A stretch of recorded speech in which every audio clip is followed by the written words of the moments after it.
Agora sim. Tá, bom, vamos começar? Bora. Então tá bom, olha. Então, peraí, tá, enquanto o Zimpel tá abrindo. Gente, eu vou dar as boas-vindas pra gente, para todo mundo aqui. E eu vou dar as boas-vindas para receber, né, o Zimpel. Eu fui pedir ajuda por uma minhoca, né? Por uma minhoca e uma minhoca das boas aqui da nossa terra, que é o nosso amigo Eliseu Braga.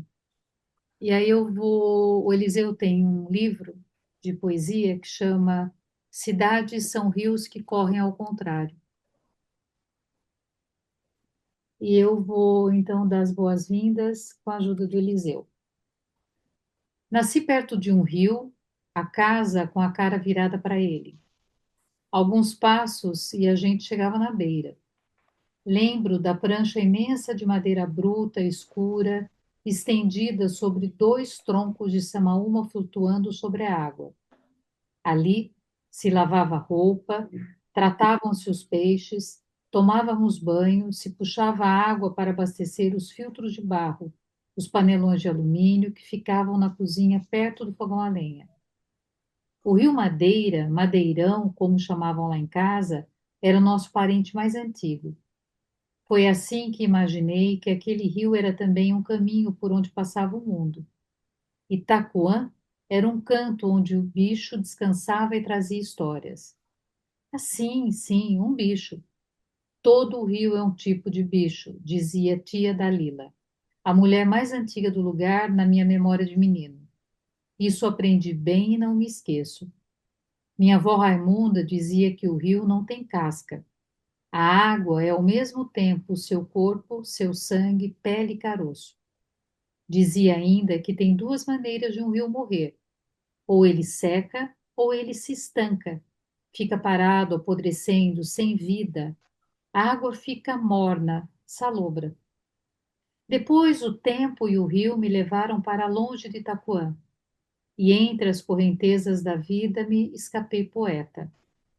Esse ofício que permite manter o estado de curiosidade e achar na poesia uma maneira de voltar para casa, exercitar um idioma, criar uma linguagem que concede a capacidade de enxergar e escutar um rio, como se o rio fosse mesmo um tipo de bicho. Eliseu Braga. Seja bem-vindo, Zimpel, e eu passo a palavra para o Nilson. Beleza. Então, me ouvem bem, é isso? Oi? Uhum. Me Sim, ouvem sim. bem? Sim. Ah, tá legal. Beleza. Bom, na universidade nós temos algumas categorias, né? Nós temos os professores, que a gente sabe que são professores, mas a gente não tem a menor ideia quem é, que é de algum outro curso, daqueles cursos estranhos, feito direito, feito física, né? Que a gente não tem nem bem ideia onde é que fica isso, né? Aí tem o que a gente chama de colega, que são as pessoas com as quais a gente convive. Os professores que a gente vê, de modo geral, mais cotidianamente. E tem uma outra categoria que é daqueles que a gente inveja. O Zimpel tá na categoria daqueles que eu invejo, né? Sempre que eu ouço o Zimpel falar alguma coisa, sempre que eu tenho alguma notícia do Zimpel, o Zimpel é o tipo de professor que eu invejo. Eu cada vez me convenço mais que eu deveria ter feito arqueologia em algum momento da vida, já que eu acabei descobrindo na história oral, né, uma forma de fazer arqueologia. E aí então eu me enveredei por muitos e muitos anos aí na seara da história oral, mas o Zimpia está naquela categoria das pessoas que eu invejo, né? Sempre que eu posso, eu procuro saber alguma notícia e falo, puxa vida, olha, eu queria ter feito isso, viu? O Zimpia está nessa categoria. Bom, o Zimpia é amigo há muito tempo, né? Eu vi o Zimpia entrar na universidade, logo depois que foi criado o curso de arqueologia, foi um dos primeiros a ser contratado, e eu via ele com aquele sotaque gaúcho cantado, às vezes eu ficava me perguntando, será que ele vai dar conta, né, de ficar aqui na Amazônia? E muita gente passa, né, aqui pela universidade, fica um tempo, alguns não se dão muito bem, né, na cidade, com o clima, né, com a região, com a distância, e aí acaba seguindo a vida, né? Mas o Zimpel foi dos que ficou, não só ficou, e não só ele fez uma fundação para ele, né, por aqui, assim, montou aí o alicerce da vida profissional dele por aqui, mas também tem, ao mesmo tempo, né, desencavado muitas dessas raízes, né, dessas coisas profundas que a gente tem, e ele tem sido uma figura bastante importante, né, no trabalho que a gente vem fazendo de reconstituição da nossa própria ancestralidade, né? E acho que ele vai poder contar muita coisa legal, né? Ele teve um envolvimento, foi orientando, né, do Neves, né, do Eduardo Neves, uma figura bastante importante aqui para a região, né, na arqueologia, e o Zimpel é uma dessas pessoas importantes que a gente tem aqui, e se algum de vocês algum dia vier para cá, o Zimpel mora no coração facilmente. É isso. Muitíssimo obrigado pelas palavras, Nilson. Eu lembro que tu foi a primeira pessoa que eu conheci aqui na universidade, aqui em Rondônia, aqui na universidade. Não, eu conheci o Papagaio numa mesa de bar antes, mas não conta. O primeiro colega que eu conheci foi tu era diretor, tinha cabelo grande ainda também. Eu nem cabelo mais tenho nessa época. E eu estou aqui há 17 anos em Rondônia, vai fazer 17 agora, né? Quase maior de idade aqui, trabalhando em Rondônia. Então, como o Nilson relatou, eu sou historiador de formação. No meu tempo, há 20 anos atrás não tinha graduação em arqueologia ainda, há 25 anos atrás não tinha graduação em arqueologia ainda. Eu fiz faculdade de história, mas não pensando em arqueologia. Acabei caindo na arqueologia por conta das lacunas que a história tinha, principalmente pensando em questões de identidade, por exemplo, questões de uma história completa. Como o Nilson falou, eu sou gaúcho de nascimento, lá tem toda uma tradição historiográfica antiga e muito conservadora. Então, até hoje se defende a tal Revolução Farroupilha. Enfim, resumindo um pouco, eu percebi que sem arqueologia, dificilmente a gente conseguiria trazer as camadas que formaram o estado do Rio Grande do Sul, que primeiro foram os indígenas e depois os chamados gaúchos. E esse gaúcho que a gente escavava era bem diferente do gaúcho que está lá no Centro de Tradições Gaúchas, com a sua gaita, cantando as coisas boas da vida, né? Porque é um abismo muito grande, né, entre o dado histórico e, por exemplo, no Rio Grande do Sul, o gaúcho é uma pessoa que é um bonachão, é uma pessoa engraçada, uma pessoa com posse, é uma pessoa que gosta da vida no campo, mas se a gente olhar um pouquinho para o lado do Uruguai, um pouquinho mais para o lado da Argentina, a gente vê que gaúcho é sinônimo de vagabundo. Então, foi atrás dessas inquietudes e que eu comecei a perceber que arqueologicamente eu posso contar uma história. Vou pedir desculpa uma coisa só para vocês, gente, que eu tenho uma apresentação que ela está em inglês aqui, mas eu só estou usando ela como guia mais pelas imagens. É uma aula que eu dei uns anos atrás e acho que vai ser uma aula, vai ser uma forma de trazer para você o conteúdo de uma maneira que eu consiga falar com pessoas que conhecem um pouco da história, pessoas que não conhecem tanto da história, pessoas que já viram arqueologia, pessoas que não viram para arqueologia. Então, eu só peço desculpa porque eu deixei os slides em inglês. Vocês estão vendo os slides, né? Então, beleza. Então, tá. Então, vou começar primeiramente com um assunto que começou assim, que ocorreu semana passada, né? Faleceu uma das mulheres mais incríveis que a arqueologia já teve, dificilmente vai ter uma parecida com ela tão cedo, que foi a doutora Niede Guidon. Por mais que tenha um nome estrangeiro, era uma sorocabana que começou a fazer arqueologia em 1959. E dentro de toda a trajetória dela, uma das principais lutas que ela teve foi contra o imperialismo do conhecimento. Por quê?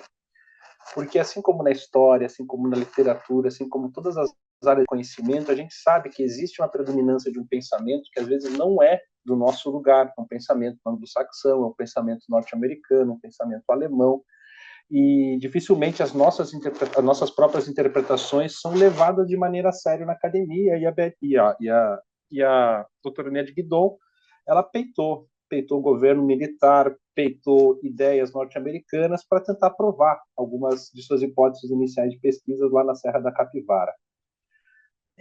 Eu tenho 90% de certeza que ela está certa em tudo que ela falou. Só que eu também tenho uns 10% de incerteza, e assim, colocando na balança, eu acho que essa incerteza e a certeza acaba equilibrando um pouco, mas não é esse o X da questão.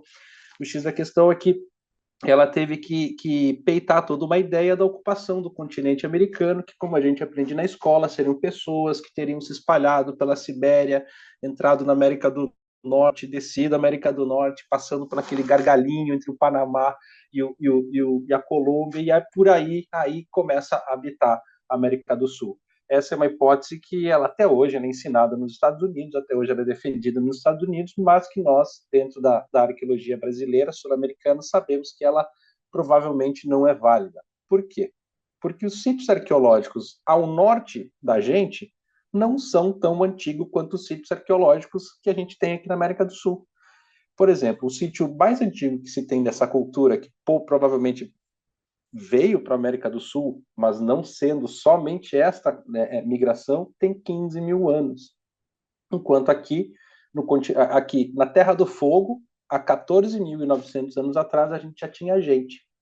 Então, provavelmente, o continente americano ele foi ocupado de várias maneiras, não somente a partir desse pequeno gargalo e não somente a partir de uma onda de migração. Então, para fazer um pouco também um paralelo com algo que também é bem rotineiro, o fóssil de Luzia, nosso fóssil mais antigo que a gente tem, né, que foi dado o nome de Luzia, infelizmente a gente perdeu com a queima do Museu Nacional, também colocou essa teoria em xeque. Por quê? Porque o fóssil de Luzia representava um tipo, né?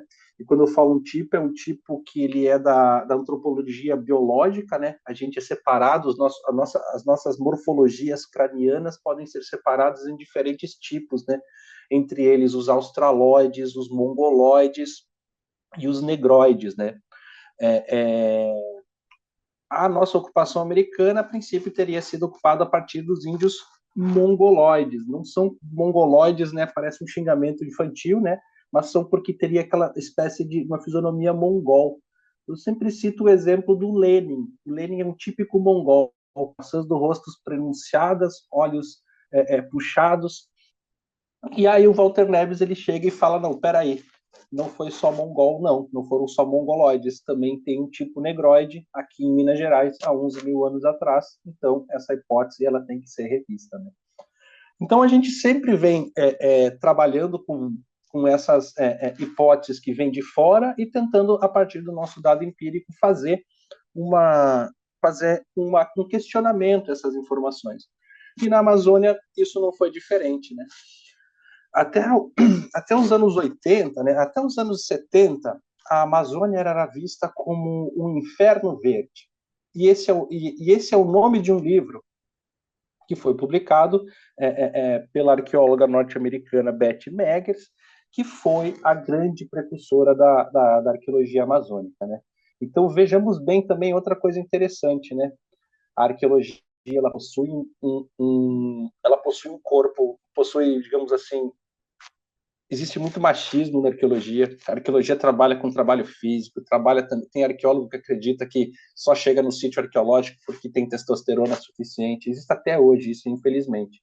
Mas é interessante a gente pensar que as duas principais arqueólogas da América do Sul, dentro da Amazônia e fora dela, foram mulheres, e foram mulheres, não somente mulheres agora na nossa época, foram mulheres na década de 60 e década de 70. Então, acho que é interessante a gente pensar a partir disso também. Porém, a Betty Meggers ela foi educada dentro de uma escola da geografia cultural norte-americana, onde para essas hipóteses, para essas ideias iniciais para a Amazônia, se aplicou o conceito de determinismo ambiental. O que vem a ser o conceito de determinismo ambiental? O conceito de determinismo ambiental vem a nos dizer que as sociedades, a cultura de uma sociedade vai ser moldada a partir do meio ambiente onde ela está inserida.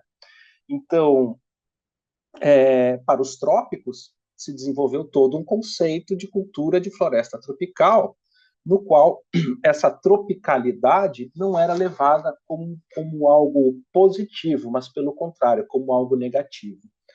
Então, a Beth Meggers, ela se baseia principalmente em documentações de viajantes, todos aqueles viajantes que chegam na Amazônia a partir do século XVIII, e principalmente do século XIX, ela se baseia em realidades etnográficas que foram registradas por esses viajantes para criar os modelos arqueológicos, né?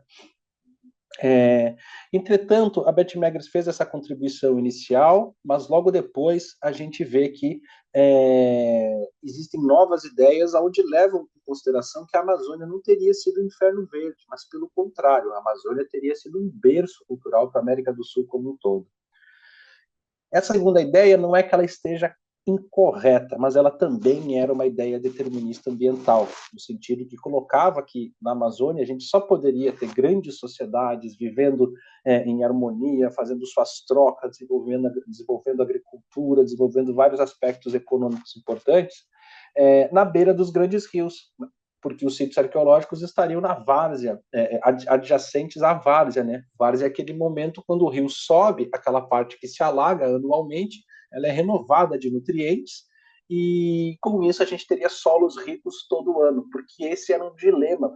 A Amazônia, o solo amazônico, ele não é propício para a agricultura. O solo amazônico ele é super ácido. A gente só tem uma super floresta, além de maravilhosa, de pé, porque ela tem uma renovação orgânica constante. Se não fosse tanta folha caindo, tanto micro-organismo, tanto fungo vivendo no solo, a gente não tinha essa floresta como a gente tem hoje. Então, nenhuma dessas duas ideias, digamos assim, a gente conseguiria explicar de uma maneira mais efetiva como que a gente tem, primeiro, tanto sítio arqueológico na Amazônia, e esses sítios arqueológicos eles estão em todos os lugares. Quando eu vim para Rondônia, até eu brinco com meus alunos hoje em dia, professor, eu vou fazer um projeto para tentar achar um sítio em tal lugar. Eu falei, não, tu vai fazer um projeto para tentar não achar um sítio, porque em Rondônia, na Amazônia como um todo, é mais fácil eu encontrar um sítio arqueológico do que eu não encontrar. A ocupação humana aqui ela é muito antiga. Então, as primeiras datações que a gente tem para a floresta amazônica, eu vou trabalhar, assim, eu gosto de trabalhar com datas antes do presente, tá? Então, o que eu vou falar agora são 12 mil anos antes do presente, mas também pode ser traduzido para 10 mil anos antes de Cristo. Eu gosto de trabalhar com antes e depois de Cristo, quando as datas são mais próximas ao nosso ano zero, né? Então, eu gosto de trabalhar com século ou um século antes de Cristo, mas com essas datas mais antigas, eu acho, por convenção, trabalhar mais com as datações falando em antes do presente. Então, a gente tem ocupações entre 12 e 14 mil anos ao norte da Amazônia, perto da região de Santarém, e também ao sul da Amazônia, aqui na divisa entre Mato Grosso e Rondônia. E essa ocupação antiga, essa hipótese não é uma hipótese arqueológica, essa hipótese primeiramente veio de outra área de conhecimento, que a gente que eu vou falar um pouco sobre isso.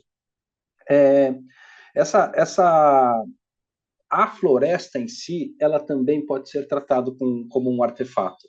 E quem nos falou isso foi o William Balé. William Balé, eu queria poder escrever esses autores. Bom, assim, quem quiser um autor, alguma coisa, depois a gente conversa também, eu posso indicar, tá? Mas o William Balé foi um... Exemplo, desculpa, se você quiser passar o cursor, vai aparecer uma canetinha verde. Achei, Achou? ótimo. Beleza. Achei. Eu consigo escrever em cima. Nossa, que legal esse zoom, eu nunca tinha usado. Então, o William Balé e o David Posey são dois antropólogos norte-americanos que vieram para trabalhar no Museu Guild em 1984, e juntamente com o Emílio Morin, que é um cara muito, muito frequente aqui em Rondônia. Ano passado, acho que eu tive a oportunidade de ver ele falando aqui e dando uma palestra para nós.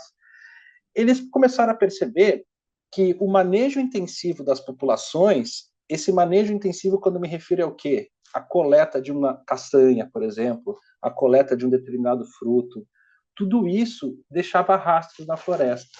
E não só rastros no presente. Eles começaram a perceber, porque a Amazônia em si, ela tem por volta de 1.500 espécies vegetais. Tá? Dessas 1.500 espécies vegetais, 250 delas ocupam metade do território amazônico. Ou seja, o que isso quer dizer para nós dentro da arqueologia?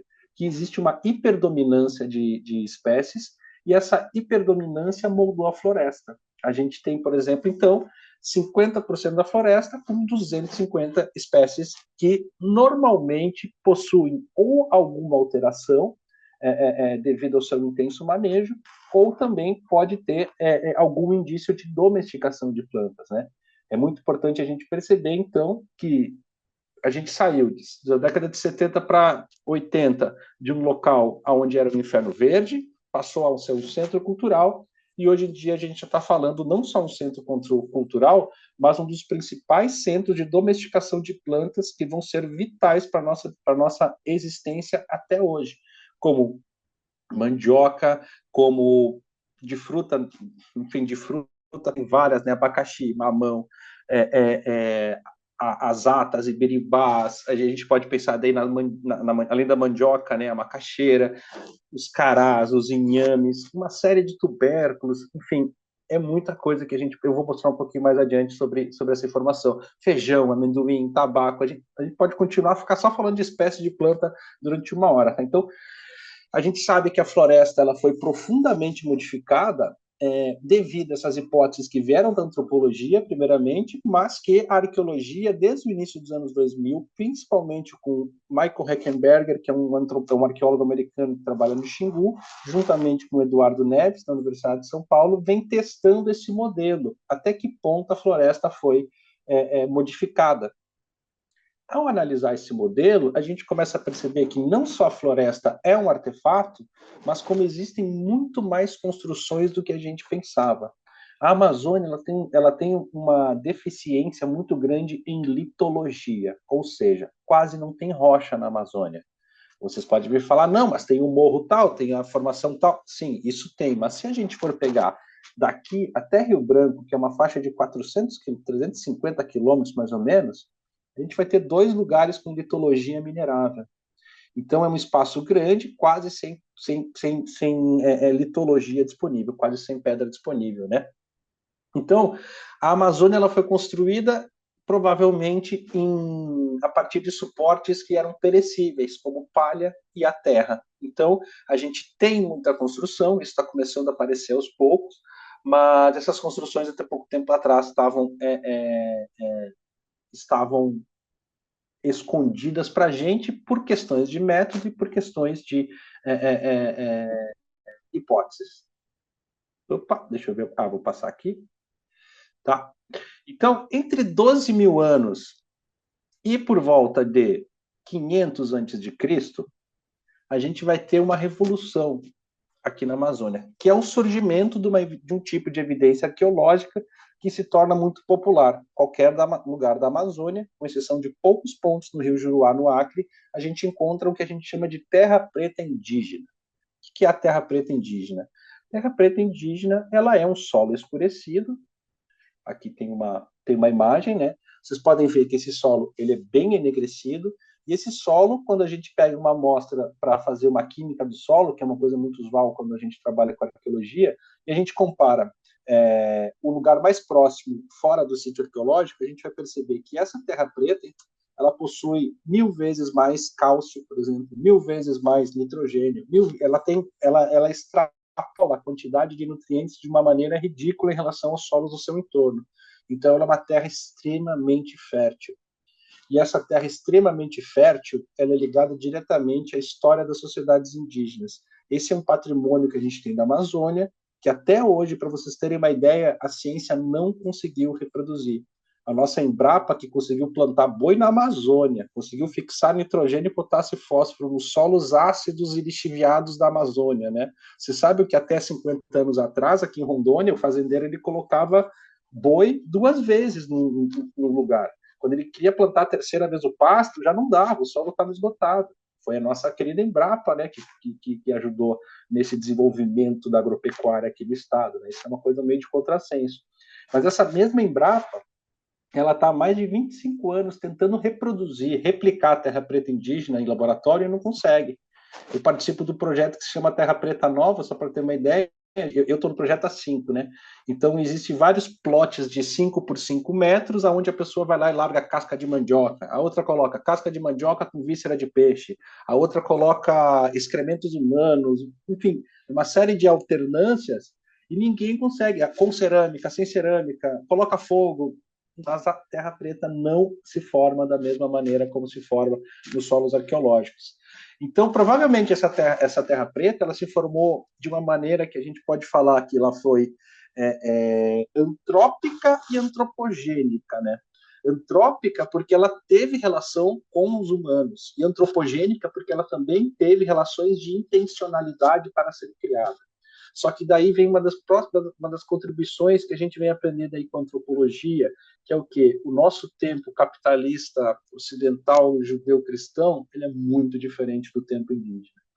Então, por exemplo, eu tenho amigos que estão plantando castanhais hoje em dia que vai servir para o neto deles. E eles têm essa consciência que eles estão plantando um castanhal que só o neto vai poder pegar a sua castanha.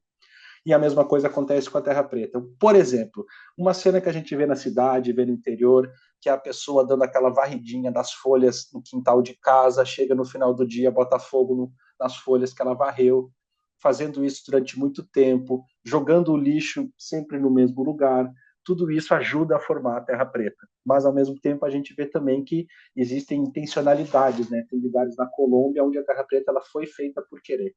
Ela foi solos que tiraram lá da barranca do rio e levaram para cima de um morro, porque aquele solo já era mais enegrecido e as pessoas tentaram reproduzir a terra preta em cima do morro. Então, não se sabe muito bem, mas provavelmente eram esses dois contextos aí. E esse é um contexto que daí a gente vai ver na Amazônia como um todo. Só que daí a gente tem...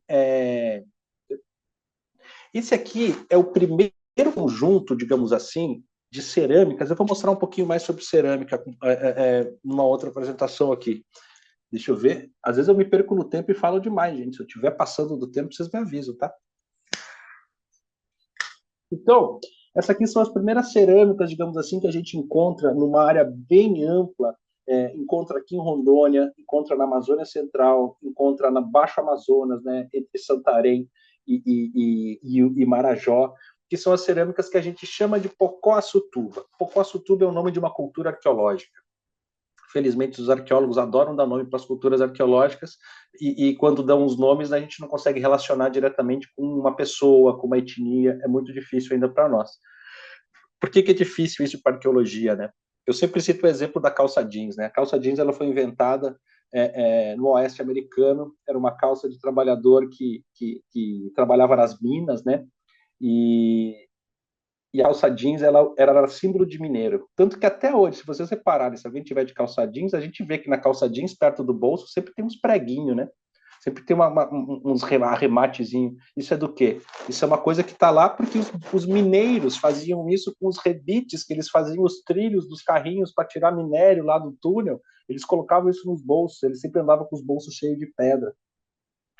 Então, se há 150 anos atrás me aparecesse uma calça jeans na frente, eu ia dizer, o cara é lá da Califórnia, o cara é lá de São Francisco. Só que hoje em dia, não dá mais para falar isso. Todo mundo tem calça jeans, todo mundo usa calça jeans. E, infelizmente, isso ocorre também na arqueologia. Claro que não com essa rapidez que a gente tem no mundo moderno. Então, coisas que antes eram específicas de um grupo falante, de uma etnia, de uma língua, com o tempo se tornam populares para vários outros. E esse é um dos grandes segredos de entender e estudar os processos históricos na Amazônia. Então, essa cerâmica que a gente chama de Pocó-Açutuba, ela tem uma série de características que para a gente poder chamar, né? É o formato, a gente está vendo caquinhos aqui, né? É o formato, é o tipo de pintura, é o tipo de incisão, né? A incisão, quando é plástica, a decoração, quando é plástica, a gente chama ela de incisão. Então, esse aqui é um dos exemplos, né? Só para a gente ter eu vou pegar outra apresentação aqui. Deixa eu ver como é que eu faço. Rapidola.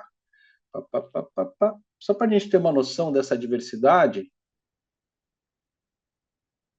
Deixa eu ver. É que apareceu aí para vocês um monte de panelinha de cerâmica? Acho que apareceu, né? Tá. Sim. Então, só para a gente situar um pouco, então, eu estou falando de cerâmica um pouco para falar de diversidade cultural, diversidade linguística também. E a cerâmica é um dos objetos mais antigos, né? Como eu falei, 12 mil anos de ocupação, e as primeiras cerâmicas vão ter 7 mil anos aqui na Amazônia, só que a cerâmica só vai ficar popular a 3.500. Então a gente tem esses dois momentos. Primeiro, que ocorreu até o início da cerâmica, já vou falar por que é importante a cerâmica, e o que ocorre até a cerâmica se tornar muito popular. Então, esses são 2 momentos, né? Então, aqui a gente está vendo alguns objetos cerâmicos que são fabricados na contemporaneidade, né? Então, só para mostrar um pouco que a história indígena ela é profunda e ela não acabou. Muitas dessas pessoas que estão fazendo essas cerâmicas aqui, elas estão fazendo por contas de retomadas, né? Retomadas culturais, retomadas de território, pessoas que não faziam mais acabam voltando a fazer. E então, aqui são algumas tradições arqueológicas aqui que a gente tem aqui em Rondônia, e não só em Rondônia como um todo, né? Algumas imagens de escavação. Então, só para entender um pouquinho, né? Esses são todos o que os arqueólogos chamam de atributos, né? Que seriam itens que a gente vai analisar em cada fragmento arqueológico, cada pedra lascada também tem seus próprios atributos, né? E assim a gente vai chamando a partir dos nossos nomes, né? As morfologias, né? Da base, as morfologias que tem na borda, os tipos de decoração. E também um elemento importante para a gente trabalhar é a pasta, né? Os artefatos cerâmicos, eles não são simplesmente coletar o barro e a gente vai ter uma panela. Normalmente, essa argila é toda preparada, e essa preparação também é cultural. Então, se coloca cinzas de uma determinada casca de uma árvore, que é o chamado cariapé, se coloca um esponjário que tem sempre nas áreas alagadas, que é o cauixi, que também traz uma performance, e com isso a gente consegue desenvolver uma série de performances nos artefatos cerâmicos que a princípio a gente não percebe. Eu sempre dou o exemplo também da panela de ferro, aquela de ferro preto que tu coloca no fogão e deixa ela um tempão aquecendo, deixa um tempão lá no fogo até ela aquecer bem, mas se eu desligar do fogo, ela vai ficar quente por um tempo. E a gente também tem aquela frigideirinha de ovo, que eu chego, coloco ali, ela aquece em 2 segundos, mas eu tiro, ela esfria em 2 segundos. Então, tudo isso dá para fazer também com a cerâmica. Então, não é simplesmente montar um artefato. Então, o processo tecnológico de se fazer cerâmica ele é bem mais rebuscado do que aparentemente pode ser. E com isso a gente tem, aqui a gente está falando de algo mais, a gente está falando de Amazônia, né, como um todo, então é um mapa internacional, né, ele tem algumas lacunas que já foram preenchidas, mas basicamente a gente vê que a gente tem diferentes culturas arqueológicas que estão espalhadas por toda a Amazônia, e a gente tem essa sobreposição que ocorre de uma maneira mais densa entre Manaus e Santarém, né, nessa área da Amazônia Central. Mas Rondônia cada vez mais está começando a participar desse cenário, porque aqui a gente tem uma diversidade muito grande, só que aqui a gente também tem uma diversidade muito grande de cerâmicas que foram encontradas que não estão relacionadas diretamente a essas cerâmicas que ocorrem na Amazônia Central. O que a gente pode pensar com isso? Que várias das línguas indígenas isoladas que a gente tem aqui no sul da Amazônia, ou línguas com um tronco que seja mais restrito à Amazônia e Bolívia, como o tronco Chapacura, por exemplo, a gente poderia fazer uma indicação arqueológica devido a essas cerâmicas que não ocorrem na Amazônia como um todo, assim como essas línguas isoladas que não ocorrem na Amazônia como um todo, né? Então, só para mostrar um pouquinho dos cacos, essa é a fase mina, é uma das mais antigas que a gente tem aqui na Amazônia, ela está mais restrita ao litoral, o Salgado do Pará, né? Região de Bragança, ali naquela área. A gente tem também cerâmicas da tradição Pocoaçutuba, que a gente também pode denominar de saladoide, né? Ela é chamada saladoide na Venezuela e chamada Pocoaçutuba aqui no Brasil, que essas cerâmicas elas têm uma certa relação direta com as expansões da língua arawak, né? Da família arawak, né? E suas diferentes línguas, né? E provavelmente sejam testemunhos arqueológicos da chegada de línguas aqui ao sul de Rondônia, né? Como os Pareci, por exemplo, né, da terra indígena Enauê, como também o inaciano, que é uma língua arawak da Bolívia, o morrenho e outras línguas arawak que chegaram aqui no sul da Amazônia. Tradição Borda-Incisa, essa tradição é bem interessante porque a gente está, se vocês perceberem aqui no desenho, principalmente aqui nos caquinhos, ela também é ligada a aspectos da cultura arawak, e possui uma série de animais que são representados nas cerâmicas. É uma cerâmica plástica muito bonita. E aí a gente vai chegar na tradição inciso ponteada, próxima a Marajó, já que aí é a nossa, digamos assim, ela é a Florença da Amazônia, né? É ali que o pessoal fez as cerâmicas mais rebuscadas, as cerâmicas que eles tinham mais tempo para parar e para pensar e fazer o pote, serem criativos, expressarem suas morfologias, né? Esse vaso aqui, eu acho que eu estou passando o mouse, deve estar aparecendo, ele é um vaso que a gente chama de cariátides. Tem toda uma história sendo narrada. Tem jacaré representado, tem urubu-rei, tem uma série de animais que a gente consegue identificar, inclusive a espécie desses animais, quando a gente faz a análise, né? Então tem urubu e urubu-rei, para vocês terem uma ideia. Aqui tem uma moça, provavelmente grávida, tem também esse pote à esquerda, mais globular, que eu estou passando o mouse, é uma onça, a coisa mais linda do mundo. Mas, infelizmente, a maioria desses materiais estão na Europa. Tem muita coisa no Museu Guilde do Pará, mas grande parte dessas coleções hoje em dia se encontram em museus da Dinamarca, museus da Alemanha, museus dos Estados Unidos. Houve um comércio muito grande de material arqueológico aqui no início do século XX. E aqui a gente tem também, essa é uma tradição arqueológica que se encontra de uma maneira muito ampla, ela está vocês estão vendo ali no amarelo, né?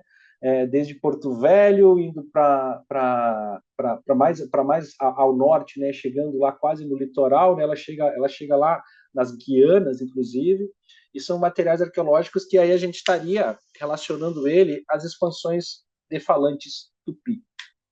E aí, tupi e todas as suas famílias, né, que a gente encontra na diversidade da língua. E elas possuem elementos em comum. Um deles é essa tiara, essa pequena tiara que se encontra muito recorrente em quase todos esses potes. Esses potes aqui são urnas arqueológicas, em sua maioria. São urnas que foram utilizadas para enterramento. E também a gente tem os famosos Tupi-Guarani, né, que o Tupi-Guarani são os nossos romanos, né? A gente encontra o Tupi-Guarani na costa do Brasil inteiro, foram para a Argentina, Paraguai, Uruguai, a gente tem em toda a América do Sul, é o grupo que tem a sua extensão geográfica, a maior extensão geográfica de um grupo humano, de uma sociedade arqueologicamente reconhecida, são os Tupi-Guarani, muito mais do que Incas, por exemplo, tá? Então, os Incas eles ficaram restritos à área de Cordilheira dos Andes, possuem ao norte, mas os Tupi-Guarani eles possuem uma amplitude geográfica muito maior do que os Incas, por exemplo. Aí, bom, esses foram alguns exemplos, só para vocês terem uma ideia, assim, que existe uma diversidade muito grande. E aí, aqui em cima, só de caso mais aqui para Rondônia, esses vasos aqui são os vasos que são aqui da região em volta de Rio Branco, Sena Madureira, que são vasos ligados a um tipo de sítio arqueológico que eu vou mostrar já já para vocês. Tá? Então, eu vou trocar aqui de apresentação. Acho que vou trocar aqui, que acabou essa. Vou passar aqui para outra. Opa. Só um segundinho, que antes deu certo. Tá aqui. Agora eu vou compartilhar de novo. Um segundinho.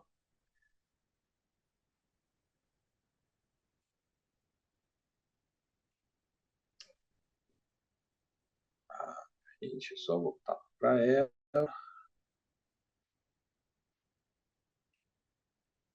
Então, gente, ademais dessas representações, como eu falei, aos poucos a gente vai vendo que a Amazônia, não só ela é rica dentro dessa história cultural, né? Tem cerâmica antiga, tem ocupação antiga, tem diversidade de cerâmica.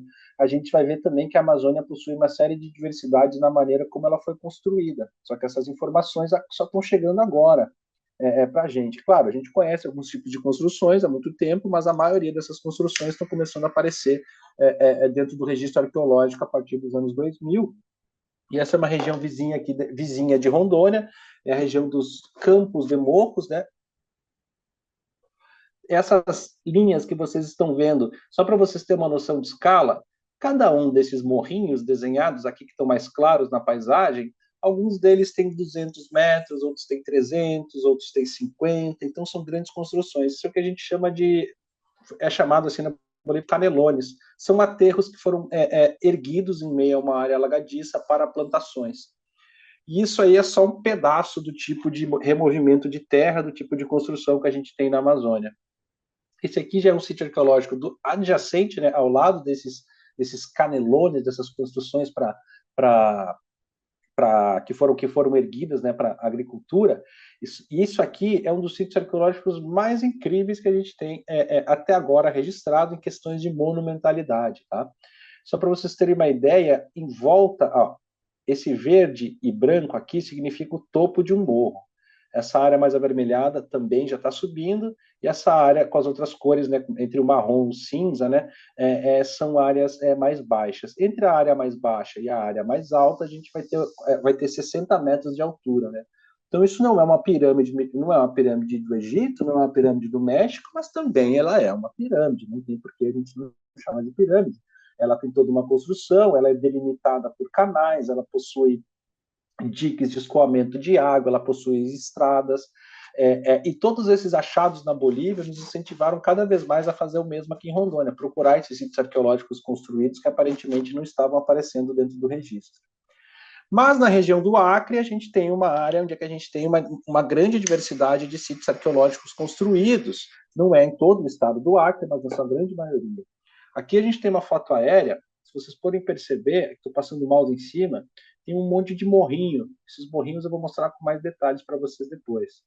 Além desses pequenos morros, a gente tem também estradas, né? Aqui tem uma estrada que está chegando no sítio arqueológico.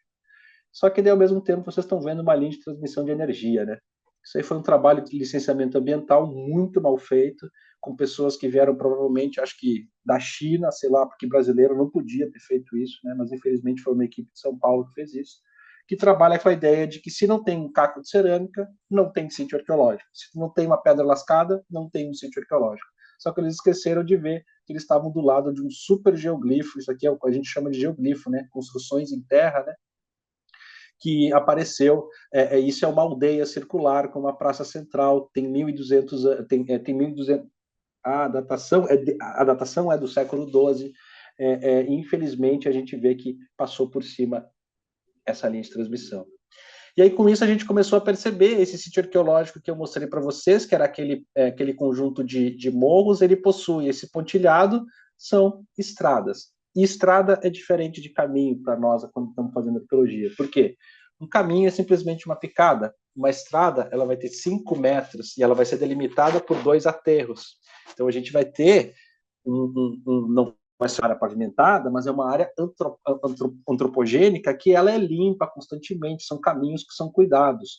Hoje em dia tem uma colega fazendo um estudo somente com essas estradas e tentando verificar se as espécies de árvore que a gente encontra nessas estradas, em volta dessas estradas, possuem uma diversidade diferente das áreas onde é que não tem estrada. Tem hiperdominância, então isso é algo que a gente pode tá vendo nesse sentido. Então, a gente falando, então, trazendo um pouco de um problema da nossa arqueologia, a gente sabe relativamente bem, assim, que a Amazônia é bem antiga, que tem coisas lá no norte, tem coisas acontecendo ao sul, a gente sabe também dessa terra preta que eu mostrei para vocês, a gente sabe que a Amazônia é construída, que eu também estava mostrando esses exemplos de construção, só que como é que surge tudo isso, né? A gente tem o início do processo registrado e o final também, mas a metade, como é que surgiu a terra preta? Ela veio da onde? Por que ela começou a ser encontrada no registro arqueológico? Aonde surgiu? São todas essas ideias, e aí está um motivo de eu estudar aqui em Rondônia, de eu morar aqui em Rondônia. Primeiro foi a arqueologia, hoje em dia por conta das populações com quem eu trabalho tradicionais. E porque aqui em Rondônia, assim como na ilha de Marajó, em Santarém, são somente esses 2 pontos na Amazônia inteira que são conhecidos por ter uma ocupação que tem 12 mil até o presente. A Amazônia Central, ela tem uma data de 8 mil, por exemplo, a mais antiga, e depois as datas começam a ocorrer a partir de 3 mil. Então, a gente não tem nenhuma data entre 7, 6, 5 mil anos atrás. E provavelmente foi há 5 mil anos atrás que alguns processos econômicos se intensificaram, gerando toda a condição que a gente viu para produzir essa terra preta e essa diversidade de ocupação. Só para você ter uma ideia, a gente hoje, o nosso clima, como a gente conhece, ele é igual a mais ou menos 5 mil anos para a Amazônia, para o recorte mais do sudoeste, precisamente assim. Então, o nosso clima há 10 mil anos atrás, ele era muito mais seco e mais frio.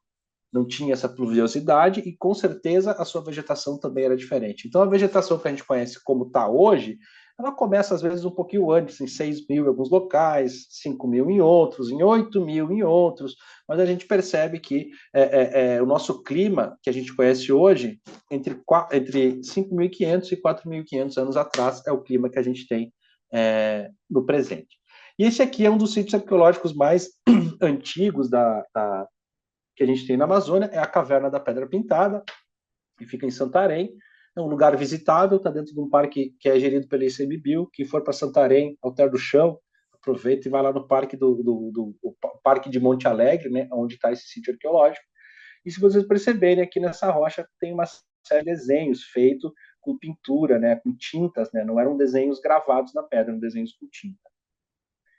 E aqui nós temos os estratos desses lugares mais de quase 12 mil anos, né, que eu comentei, e é interessante ver que nesses estratos mais inferiores tem uma diversidade muito grande, né? Caverna e abrigo ajuda muito a preservar as evidências arqueológicas. E aqui, nesses estratos mais embaixo, começou a se perceber que esse foi um dos principais sítios para a gente poder dizer que a ecologia histórica está certa, que a Amazônia ela tem uma construção antropogênica no sentido de sua composição arbórea.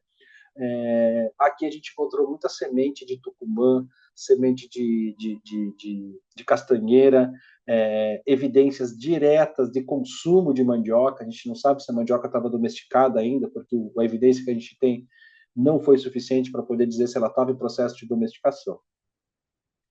Vou passar mais rápido aqui, que eu estou me estendendo um pouquinho mais, mas nesse momento, isso aqui são sítios arqueológicos construídos do litoral brasileiro, são os chamados sambaquis. Pessoal de Santa Catarina. Em São Paulo ainda tem alguns na Cananéia, ainda tinha alguns em Ubatuba, mas quase todos já foram destruídos, né? Eram aglomerados de concha. E essas conchas, quando se aglomeravam, elas formavam carbonato de cálcio. Esse carbonato de cálcio era a principal matéria-prima para fazer cimento. Então, vocês imaginam, São Paulo acabou rapidinho. Só para a construção de Santos, destruíram muitos sambaquis, até começar a ter os processos modernos de cimento. E vou passar um pouquinho mais rápido, só para poder falar tudo que eu estava programando. Então, é interessante pensar que Rondônia ela sempre teve um pouco, certo ponto, assim, esquecida dentro da etnologia, dentro da etnografia, dentro da arqueologia. Eu vim para cá em 2001, em 2003 para fazer arqueologia, tinha uma pessoa que tinha pesquisado antes, era um arqueólogo gaúcho também, que parou de pesquisar na década de 90. Então, quase não se tinha arqueologia aqui. E essas informações que a gente tem, né, só passar um pouquinho mais rápido. Então, além do Rondon, né, a gente teve alguns outros antropólogos que faziam arqueologia também, né, como Erland Nordeskjold, que foi e essa pessoa coletou muita coisa, muito de Rondônia hoje em dia, está no Museu de Gotemburgo, para quem ele trabalhava, né? Nessa época era muito comum as pessoas irem para a América do Sul, coletar um monte de artefato e vender para os museus, né? Sempre temos que citar Claude Lévi-Strauss, né, que trouxe muita contribuição no sentido do entendimento desse processo da antropogenização da mata, né, porque ele faz algumas observações sobre a floresta que são muito interessantes, porque ele fala, eu não entendo direito na Amazônia o que é domesticado e o que não é domesticado, e o que está em processo de domesticação. É muito difícil diferenciar algo selvagem de algo domesticado. Só para a gente ter uma ideia do que é a domesticação, vou passar um pouquinho aqui, só para a gente ter uma ideia sobre o que é domesticação. Por exemplo, se eu pegar uma planta como, se eu pensar uma planta como a mandioca, tá? A mandioca foi domesticada aqui. A mandioca, ela era desse tamanho, normalmente. A gente conhece ainda a mandioca hoje em dia, se chama mandioca arana, né? Tudo que é arana, em Engatu é falso, né? Eté verdadeiro, rana, falso, né? Tietê, rio de verdade. Então, a mandioca arana cresce ainda na Amazônia, tem lugares que a gente já encontrou, elas formam quase árvores, tá? O tronco fica mais largo, ela se desenvolve muito bem. As pessoas, quando começaram a ver que lá tinha uma raiz comestível, levavam para suas casas, coletavam e, com o tempo, começaram a observar que do seu caule, né, da maniva, como se chama, ela começava a brotar de maneira sozinha a seu galho. Então, que as pessoas começaram a perceber que se eu pegar esse galho e colocar debaixo da terra, eu vou ter um pé de mandioca, não vou precisar caminhar e ficar coletando por aí. Com o tempo, foi se selecionando as espécies maiores. E aí nós imaginamos isso durante 1000 anos sendo feito, 2000 anos sendo feito. Foi aí que a gente chegou nas espécies como a gente tem agora. Então, a domesticação de uma planta, ela tem a ver com características que envolvem doçura, características que envolvem tamanho da polpa, características que envolvem quantidade de água. Então, por exemplo, esse é um exemplo europeu, né, mas é interessante pensar que da couve saiu o brócolis, saiu a mostarda, saíram várias espécies, tudo a partir daquela seleção. Isso também pode ser a razão por que o abacaxi em Rondônia é tão doce. Quem não está em Rondônia e vier para Rondônia, é obrigatório comer abacaxi. Eu, quando vou visitar os meus parentes, eu levo sempre 2 ou 3, eles saem no tapa para ver quem consegue comer. Porque o abacaxi daqui é doce demais. Provavelmente essa é uma característica antiga que foi selecionada e ficou aqui. Eu como abacaxi lá no Rio Grande do Sul, eu não comia, né? A primeira coisa, eu comia quando a minha mãe me obrigava. Então, são características que são desenvolvidas a partir do uso. E esse uso intensivo acaba gerando esses dados, né? E onde esses processos podem ter começado?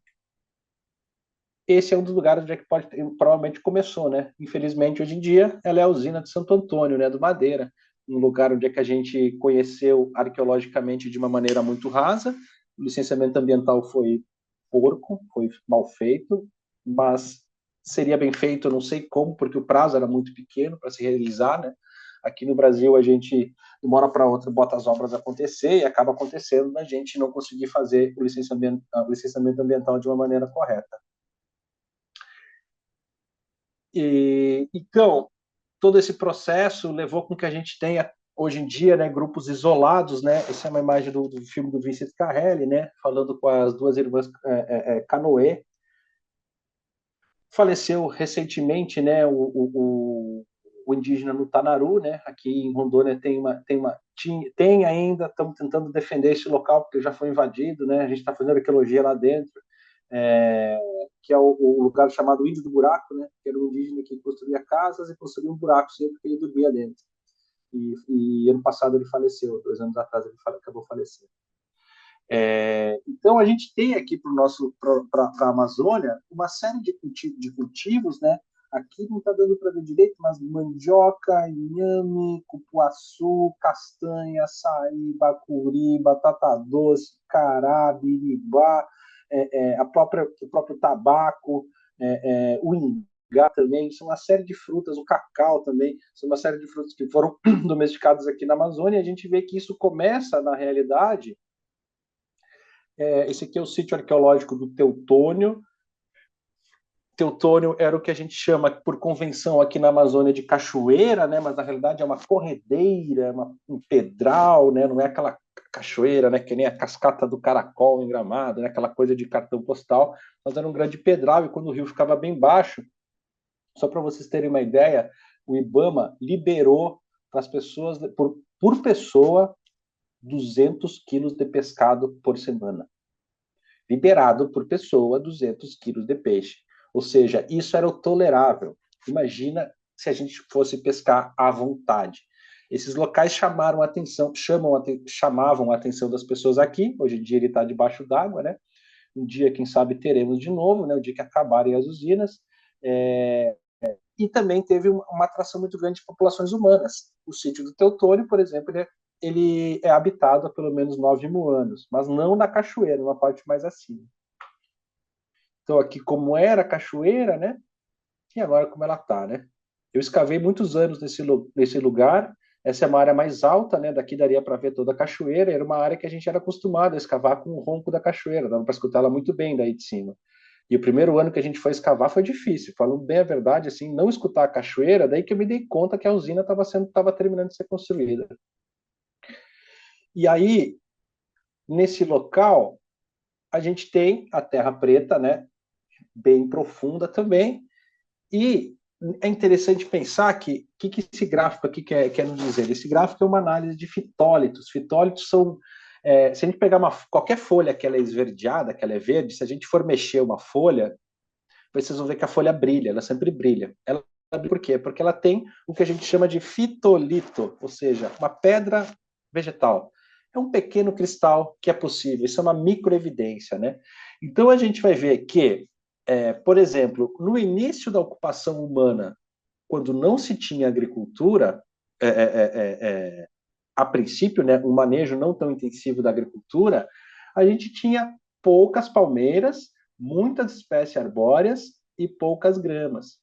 A gente vai ver que, com o decorrer do tempo, as palmeiras começam a ser mais utilizadas, as espécies arbóreas vão acabando e as ervas e as gramíneas também vão diminuindo. O que isso quer dizer? Que o ambiente está sendo manipulado. Esse é um processo que gerou, provavelmente, essas hiperdominâncias dessas espécies. A floresta foi claramente modificada. Só que ela não foi modificada para virar uma monocultura de soja. A agricultura indígena era muito diferente, né? Se plantam milhões de diversas espécies, uma próxima a outra, e não necessariamente a partir dessa lógica que a gente tem de monocultura. Então, algumas fotos aqui do trabalho de campo. Olha, essa unidade, hoje em dia eu não faço mais assim, porque essa aí estava meio perigosa de desabar, né? Mas ela tem quase 3 metros de profundidade. Isso aí são 9.000 anos de pessoas morando em volta da Cachoeira do Teutônio. Alguns enterramentos que foram encontrados no local. Vou passar um pouquinho mais aqui para mostrar isso aqui. Isso aqui são grãos de amido e fitólitos, também são microevidências, né? Mas que nos mostram que há 6.500 anos atrás a gente tinha abóbora, feijão e milho. Abóbora, feijão e milho são 3 espécies que são totalmente domesticadas, tá? O milho, eu já estou passando do meu horário, não vou adentrar exatamente no caso do milho, mas esse consórcio entre plantar milho com abóbora ou girimum junto com feijão, é um processo que existe um paralelo entre os astecas. Vocês acreditam? Por quê?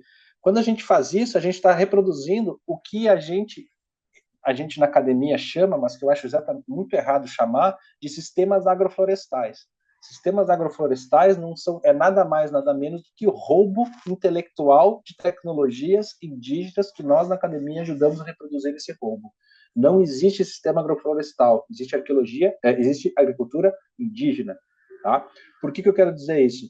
Porque quando se planta milho, abóbora e feijão, cada uma dessas plantas vai ajudar a fixar um tipo de nutriente no solo. O milho, o nitrogênio.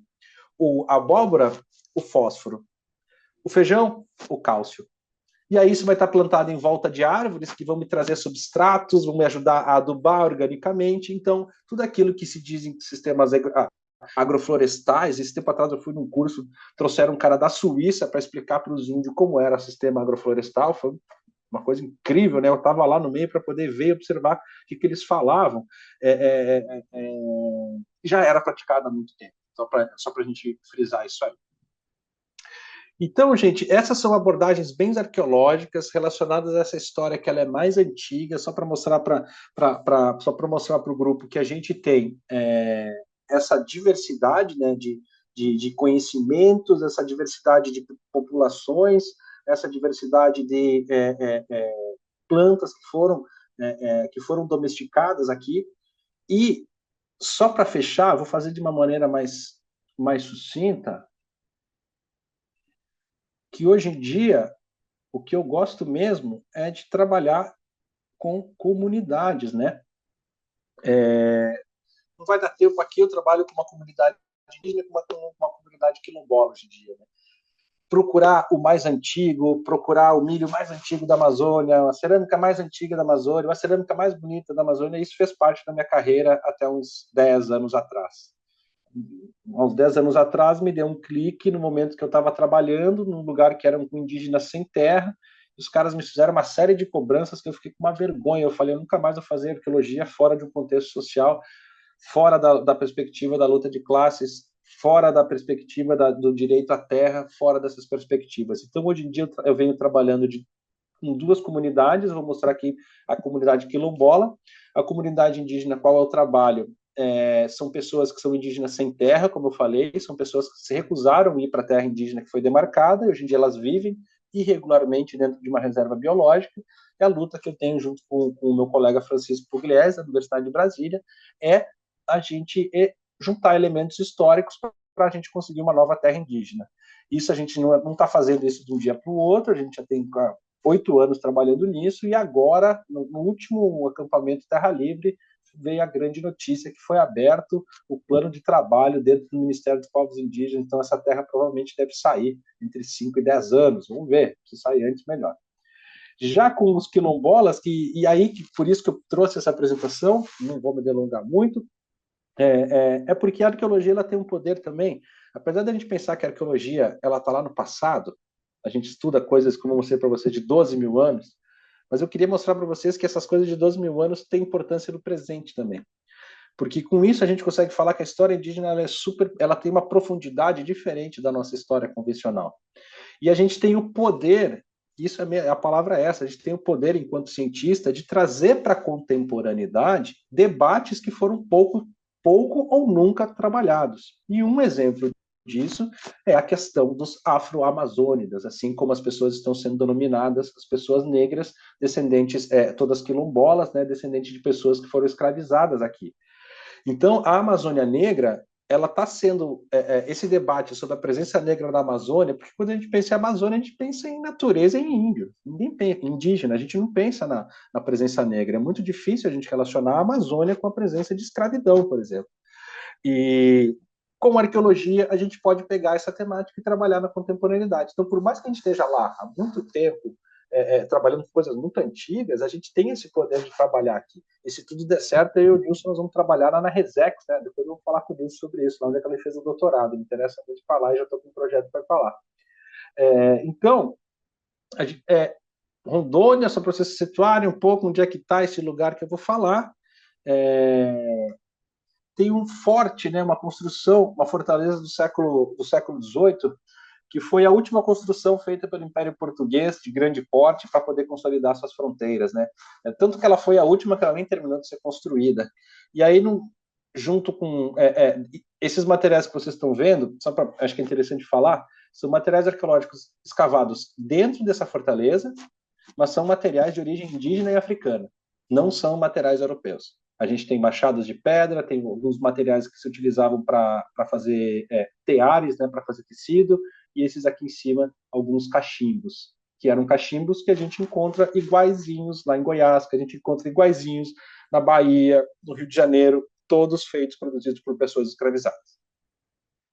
Alguns elementos também de cerâmica, que são coisas que são mais ligadas, né, a essa ocupação de pessoas afro-brasileiras ou africanas, né? Então, nessa área onde é construído o forte, ela foi uma área de disputa entre Portugal e Espanha. E hoje em dia, as populações que vivem lá gostam muito de história. Aprenderam que a história pode também trazer recurso financeiro, pode desenvolver economicamente, né? Então, esse aqui, meu grande amigo, né, infelizmente ele faleceu há 2 anos atrás, quase, já deu 2 anos, morreu de apendicite, para vocês terem uma ideia, gente. Uma pessoa morrer de apendicite morando numa comunidade quilombola que fica a 20 quilômetros da cidade. Então, essa morte, nenhuma morte é em vão, né? Acho que não dá para falar isso, mas foi uma coisa que revoltou muito a comunidade. E depois do falecimento dele, houve toda uma retomada, porque ele era um dos únicos pessoas, ele e a família dele, que gostava de história, gostava de ir atrás, porque foi ele, eu fui visitar como turista esse forte, e ele me puxou pelo braço e começou a me mostrar o que ele conhecia de arqueologia.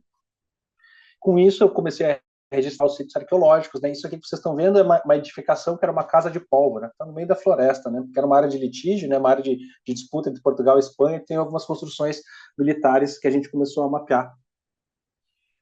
E aí, só para deixar claro, nunca é demais falar, né? Todo esse trabalho ele é feito a partir de consultas, né? Essas consultas têm protocolos da Fundação Palmares, a gente tem um protocolo de consulta para a FUNAI, né? A gente nunca chega numa área começando a fazer arqueologia. Eu já fiz isso, não faço mais e critico os colegas que fazem coisas do tipo, né? Aquela pesquisa bem exploratória. Vou lá, pego o meu dado, vou para casa, né? Quantas espécies botânicas são publicadas por biólogos?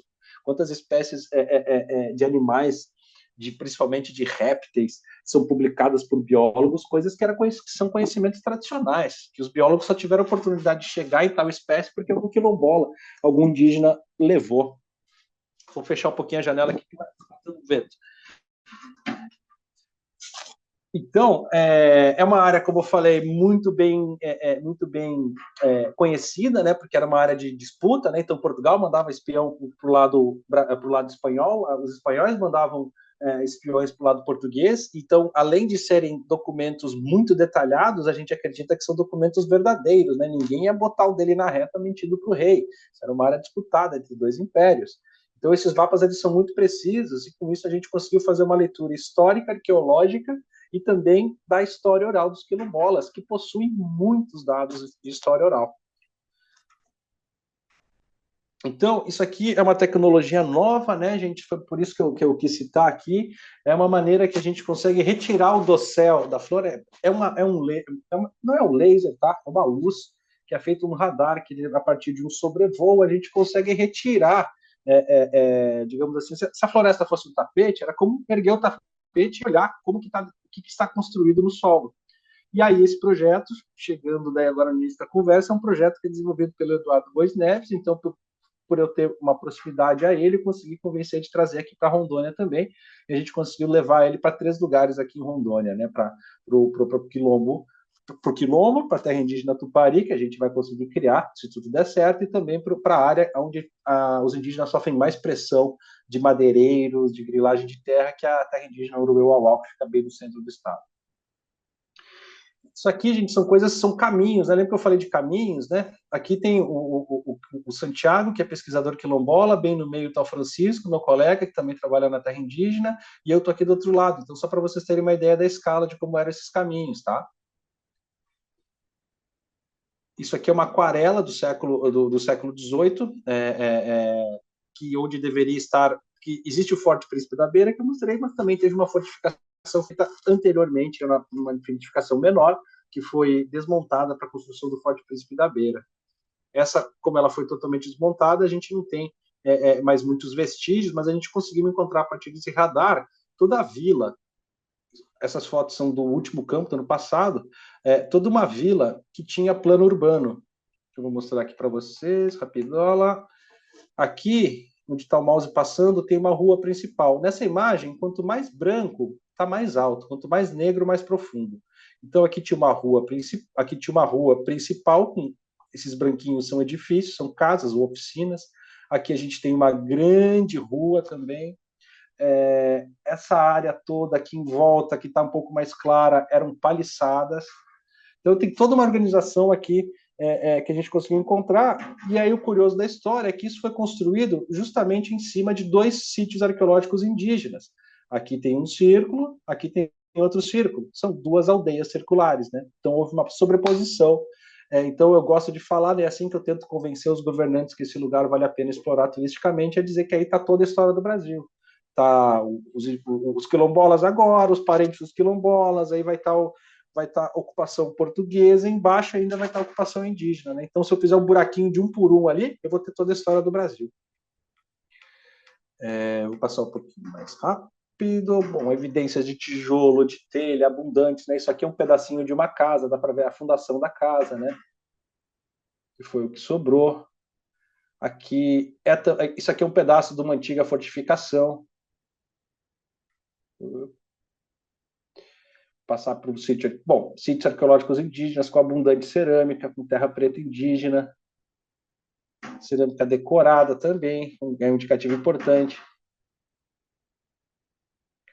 Aí, o achado mais incrível de todos, que a gente conseguiu explicar, foi essa estrutura aqui, ó. Só para vocês terem uma noção de escala, do início ao fim desse amarelo, são 600 metros, tá? Aqui tem uns pontinhos, são lugares que foram construções de um porto. Cada um desses amarelos é como se fosse essa imagem aqui. É uma construção em terra, que em volta se colocou um monte de rochas que ajudavam a sustentar essa construção. E essa construção ela foi feita uma ao lado da outra. Então, quando as pessoas entravam nesse lugar, tinham a impressão de estar em um labirinto. Aqui vocês podem ter uma ideia melhor com escala dessas construções. e isso foi uma bateria portuguesa feita na frente de um rio que chegava, de um rio onde teve uma batalha, e em cima desses morros ficavam artilharias, ficavam canhões, ficavam as baterias. Os espanhóis que entrassem nessa área provavelmente se perderiam por conta dessas construções serem uma muito próxima à outra, dava uma impressão que a gente estava em um labirinto, e é assim que os quilombolas chamam esse local. Só um pouquinho mais, essa aqui é a Casa de Pólvora. Aqui está o Jaime, um pesquisador quilombola também. Cerâmica portuguesa, né? A gente tem como falar que isso é português, pelas características de construção. Cerâmicas indígenas também, então temos que entender ainda um pouco melhor essa relação. Esse é um dos portos que foram encontrados, né? São portos construídos e que foram também arrimados, né? Foram também escorados com essas rochas. Áreas pavimentadas, né? Vocês estão vendo, tem um monte de rocha no chão, isso aqui é área pavimentada. É a área que alaga todo ano, então para tu ter um mês ou 2 meses a mais para poder ocupar, se pavimentou. Eu acho que daqui já foi quase todas as imagens. E no final a gente conseguiu encontrar uma cidade portuguesa também, que é uma cidade que estava perdida, chamava Lamego. É uma cidade construída, né, para abastecer de mantimentos, né, era uma cidade ligada à fazenda real portuguesa, né, então ali se produzia muita coisa, tecido, se produzia linha, se produzia telha, tijolo, se plantava muita coisa, né, para manter isso aqui é a planta da cidade, que infelizmente quando a gente foi encontrar, ela já estava toda destruída, mas algumas partes mais preservadas que as outras. Aqui é uma fundação de uma área grande, de uma grande edificação. E a cidade, e hoje em dia a cidade está assim, né? A gente está, os arqueólogos aqui, o Santiago e o Francisco, eles estão em cima de estruturas, né? Só que foi uma área que passou o tal do correntão, né? Quem não conhece o correntão, quem é fora da Amazônia, né? É um trator de um lado, um trator do outro, literalmente amarra uma corrente que tem 1,5 m de altura, e aí vai um do lado do outro em paralelo, levando tudo o que pode, tá? Então esse lugar passou o correntão e destruiu grande parte do sítio arqueológico, mas que ele é escavável ainda. Com certeza tem muita informação para tirar daí. Então, várias pedras das edificações estavam longe dos seus lugares originais quando a gente chegou lá. Muita telha, e aí o Santiago, que é um pesquisador quilombola, ele tem todo um discurso dizendo que não existe telha feita nas coxas, que é errado falar isso. E aí ele mostrou, porque não pode ser. Ele começou a mostrar que nas telhas tinha marca de árvore, sabe? Então foi bem interessante que isso partiu dele, não partiu da gente. Isso aí a gente está escrevendo sobre esse encontro que a gente teve de conhecimento, está sendo bem interessante. Vou passar um pouquinho mais, e aí, para fechar mesmo agora, gente, eu acho que eu consegui falar 1 hora exatamente como combinamos. Isso aqui é um pedral que está junto com esse forte, junto com o quilombo, junto com tudo, né? Onde tem um painel de gravura, que a gente encontra círculos concêntricos, representações humanas, representações vegetais, e ele foi todo digitalizado, a gente conseguiu digitalizar hoje ele, né? Então, hoje em dia, o que a gente está fazendo? Está falando de turismo, né? A gente está conseguindo levar isso aí para um laboratório de impressora 3D, né? Então, isso está sendo impresso em 3D, os quilombolas pintam, assinam atrás e conseguem vender. É uma maneira deles poderem explorar. Tem uma foto de uma publicação de 1945 de um quilombola brincando em cima dessas pedras, que é linda demais. Então, eles conhecem essa área há quase 100 anos. Conhecem, preservam e pesquisam, né? Então, acho que é interessante pensar nisso aí. Então, só uns exemplos dessa diversidade, né? Essas círculos concêntricos é como a gente chama, né? Pode ser um sol, pode ser uma mandala, né? Aqui tem uma representação provavelmente antropomórfica. Isso aqui a gente interpreta como algo relacionado ao universo das árvores, né? E é isso, gente. Obrigado.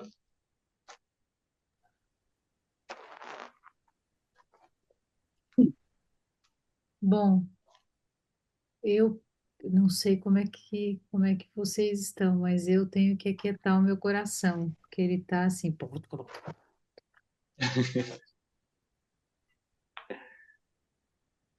Assim, eu tentei fazer um resumo de algumas coisas, acabei misturando assuntos, assim, eu não quis me aprofundar muito também em algumas áreas, então meio que fiz um apanhado geral, porque muitas vezes a arqueologia ela está dentro Indiana Jones, daquele universo de aventura, né? Então, acho que é interessante pensar que eu sou um arqueólogo que posso me encaixar na categoria de bem-sucedido, porque eu tive a grande sorte de estar dentro de uma universidade. Eu tenho grandes colegas que até hoje não conseguiram entrar na universidade.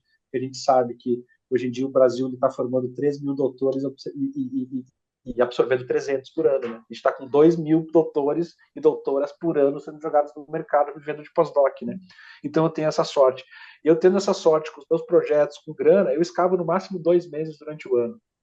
Então, a vida da arqueóloga é muito mais dentro do gabinete, dentro do Palácio do Governo, dentro da FUNAI, dentro de todos esses órgãos que a gente está lutando por arqueologia. Então, fico aberto aí para questões, comentários, qualquer indicação. Eu prometi que ia passar alguma coisa de leitura para o Nilson. Eu não fiz o meu dever de casa, mas eu posso passar depois também. Eu posso passar alguns PDFs aí, se tiverem curiosidade. O Zimpel, a imagem que todo mundo tem do arqueólogo é essa do Indiana Jones, né? Do aventureiro, daquele que chega num lugar e cava. Eu já vi alguns textos e alguns relatos de que a arqueologia ela tem mudado um pouco essa no sentido de que antes você chegava num lugar e escavava.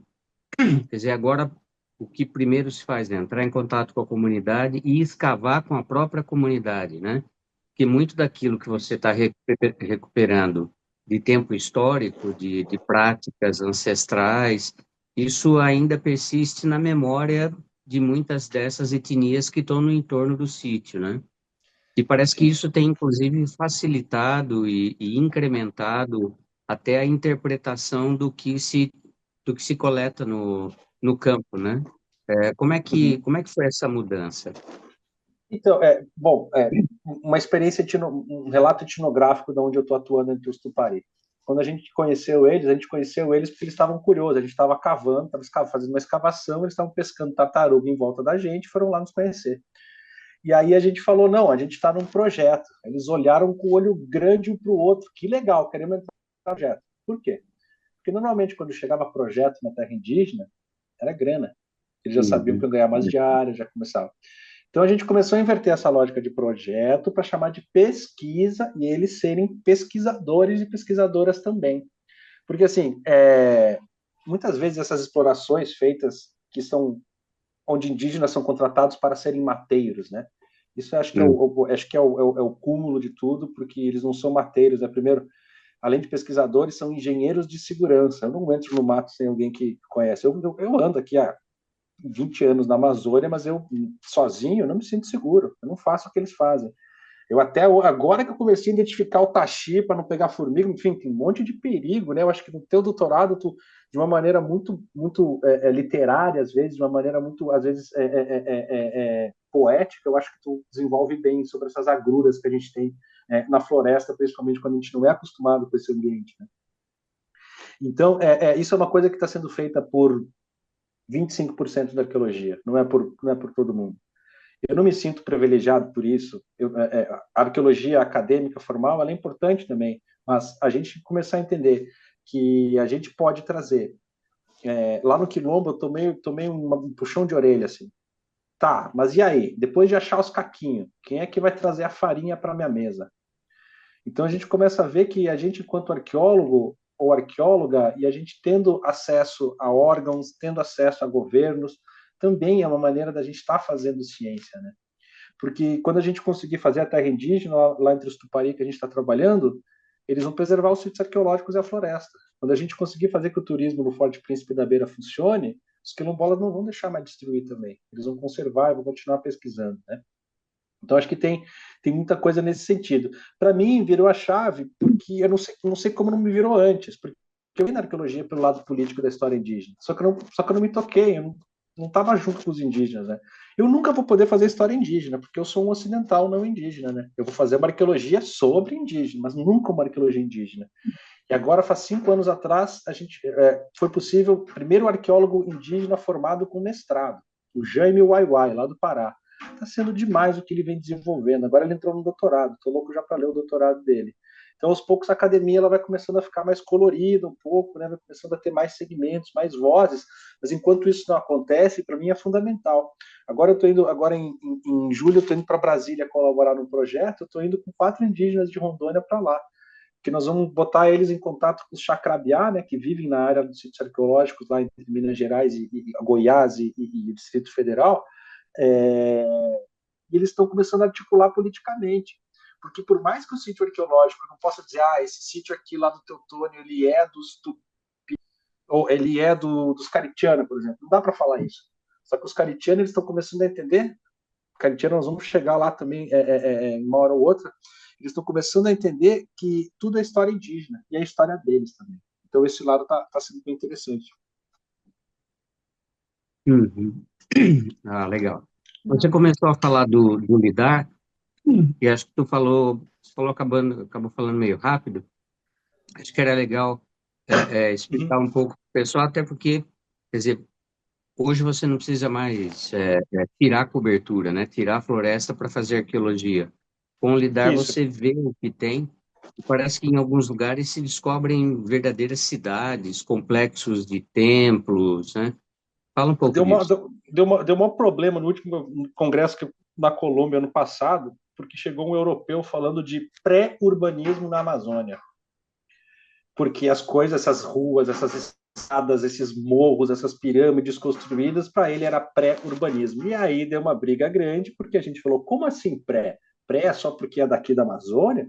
Porque daí teve um pesquisador que apresentou o quê? Que um conjunto de geoglifos com estradas era maior do que 3 vezes o tamanho do Maracanã. A área construída. Claro, Maracanã é muito maior, coisa e tal. Então, primeiro, é urbanismo amazônico. Por mais que não seja uma cidade que nem as cidades europeias medievais, é urbanismo. Mas como é que a gente chega nesses dados, né? O LiDAR é um sensor tripulado, né? Então pode ser com um avião, pode ser com um drone já hoje em dia. É uma tecnologia que existe desde a década de 60, só que ela veio começar a se popularizar a partir dos anos 2000 com as aplicações para outras áreas, como engenharia, como outras áreas, e começou a chegar na arqueologia. É um sensor que ele possui ele emite mais ou menos 10 mil pontos por metro quadrado coberto. Então, quando ele manda uma luz, essa luz ela vai bater numa folha, por exemplo, e ela vai voltar para o sensor. A mesma coisa acontece quando ela vai bater numa rocha, ou vai bater na água, ou quando ela consegue encontrar o solo. Cada velocidade, cada tipo de material que ela bate, ela reflete com uma velocidade diferente. Então, essa informação do que é rocha, o que é terra, tudo isso juntado numa complexidade grande de 10 mil pontos por metro quadrado, a gente consegue reconstruir tanto o solo quanto o dossel, tanto quanto a camada de vegetação. Por isso que a gente E tem ele passa a copa das árvores, é Isso, isso? consegue ultrapassar, ele vai procurando. Para fazer o desenho do terreno, tem que fazer vários voos em várias direções, na diagonal, para um lado, para o outro, mais alto, mais baixo, até que se consiga fazer. E essa é uma tecnologia extremamente cara ainda, principalmente nós da América Latina, né? Até agora, só para fazer o levantamento do Forte Príncipe da Beira, só para vocês terem uma ideia, foram R$ 850 mil, né? Então, é uma coisa que chegou para a gente agora, mas chegou graças a um projeto que o meu orientador, o Eduardo Neves, né, chama até hoje ele de orientador, né, mas que o Eduardo Neves conseguiu via National Geographic Society. E aí é interessante pensar, né, aquele canal de TV, aquela revista super colonialista, que ficou a vida inteira sacando tumba para botar em capa de revista, hoje em dia eles estão com uma preocupação inversa. Eles estão chegando em cientistas latino-americanos conceituados, que desenvolvem trabalhos críticos, e estão dizendo assim, ó, se eu te desse dinheiro infinito, o que tu faria? Aí o Eduardo falou, eu faria um LiDAR na Amazônia toda. Ele falou, não, peraí, vamos fazer em alguns lugares para testar e depois a gente vê o que pode continuar esse trabalho. E aí está sendo a primeira fase de teste. E aí é isso, é fazer isso dentro de comunidades, né? Claro, com a permissão da comunidade, porque sítio arqueológico, ele é protegido por lei, né? Tem uma lei federal. Então, ninguém pode destruir um sítio arqueológico. Pela lei, deveria até ir preso quem destrói, mas isso não chega aqui no Brasil. Mas, ao mesmo tempo, assim como tem lei que protege a terra, tem lei que protege os animais, tem lei que protege as árvores, tem lei que protege a arqueologia. Então, por exemplo, os territórios tradicionais, a arqueologia é uma capinha a mais de proteção para esse território. Mas, enfim, é uma tecnologia super cara, que está começando a se baratear. Quando ela começou a baratear, o dólar foi para R$ 7, enfim, né? Tudo é comprado fora. Tem empresas brasileiras que fazem isso, mas elas cobram tudo em dólar, então é bem oneroso ainda, é bem custoso ainda para a gente poder fazer. Então, por essa foi uma oportunidade praticamente única, né? Tomara que a gente consiga ampliar essas áreas aqui em Rondônia no decorrer do tempo. Uhum.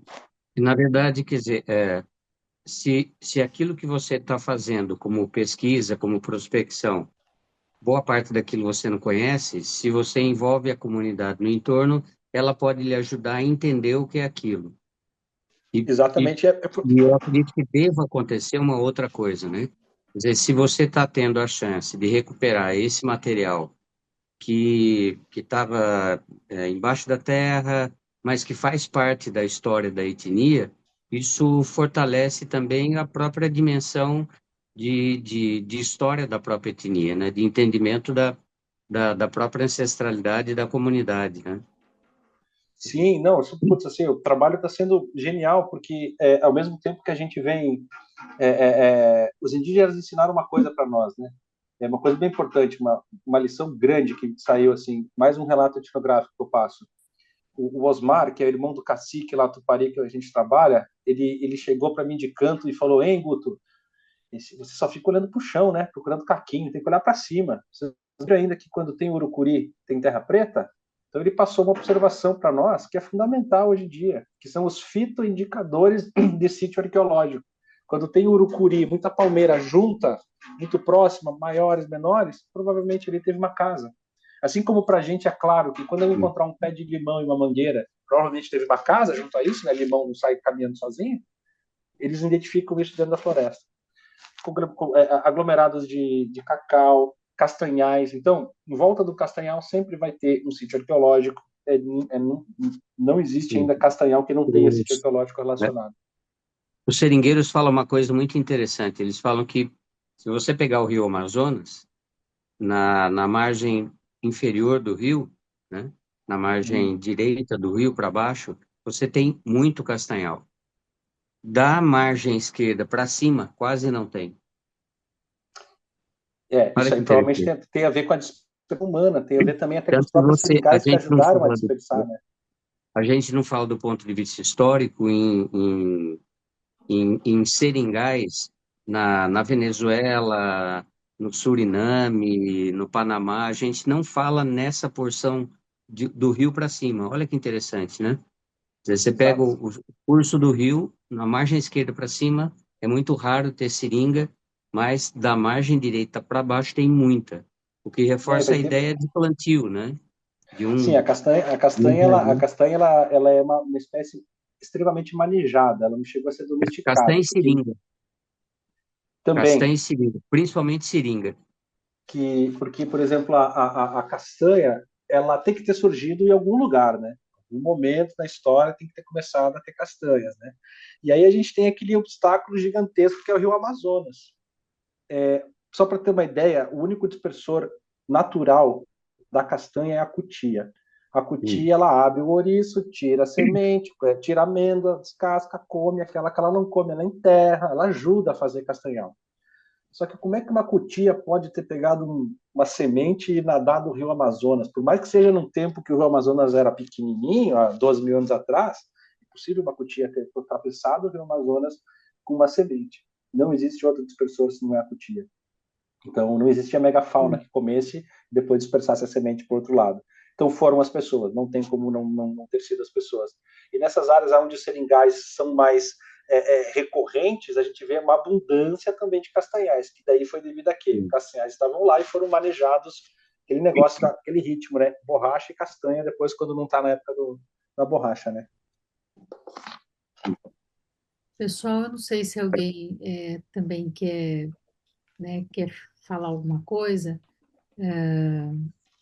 Eu queria aproveitar e só falar duas coisas. Uma é que quando, né, o Zímpio fala da questão dos negros na Amazônia, tem um trabalho que já foi para São Paulo, já rodou alguns lugares, e tem uma página na internet que é Amazônia Negra, da Marcela Bonfim, e que tem feito, Ah, sim, né? Lindo, Trabalho lindo, da lindo. Marcela, tal, que eu acho que vale a pena, né, dar uma olhada, dar uma rodada, depois qualquer coisa alguém lembra no grupo, eu posso estar compartilhando também. E aí outros desdobramentos desse trabalho, que na verdade é um grande projeto, né, da Amazônia Negra, que de um outro ponto de vista a Marcela está fazendo, né, não só a retomada dela como negra, né, e ela como preta, e ela fala isso, mas ela está evidenciando, né, através aí da fotografia desses recursos, né? E acho que quando você fala, Zimpel, né, dessa arqueologia, e depois o Nilson agora provocou, né, do envolvimento com as pessoas, eu acho que uma das coisas que a gente tem visto muito, e a gente se debate muito na psicologia também, é, é essa questão, né, entra aí numa discussão do lugar de fala, mas é de fazer com, né, e acho que essa ideia, né, da gente estabelecer, né, uma relação ali, uma fluidez, faz com que a gente consiga fazer com, e aí as coisas ficam mais tranquilas, né, porque a gente não é, Uhum, né, não está dentro daquela categoria, então, eu acho que o fazer com ele sempre vai ampliando, né? Acho que tem uma luta dentro, né, da psicologia, por exemplo, que é uma relação utilitária, né, que se faz, seja mitologia ou com outros conhecimentos, né? Onde a gente vai uhum. aplicando as coisas, tenta aplicar em algum lugar, né? E não de conseguir, de ser um relacionamento visceral, né? E acho que uma das coisas que foi me mobilizando muito, né, na tua fala, é porque, claro, você tem que ter o corpo ali, né? Acho que a arqueologia tem necessariamente o corpo tá ali, você tá com o teu corpo envolvido, mas é, é uma descoberta, né, é um conhecimento que ele é visceralmente vivido, né? E que acho que isso é muito parecido, né, com o que a gente faz quando o Nilson falou no início, né, da história oral, lembrou Manuel de Barros, né? Que Manuel de Barros fala que no poema, acho que na primeira infância, que uma vez ele viu uns homens, né, com um pincel limpando uns pedaços de caco, né?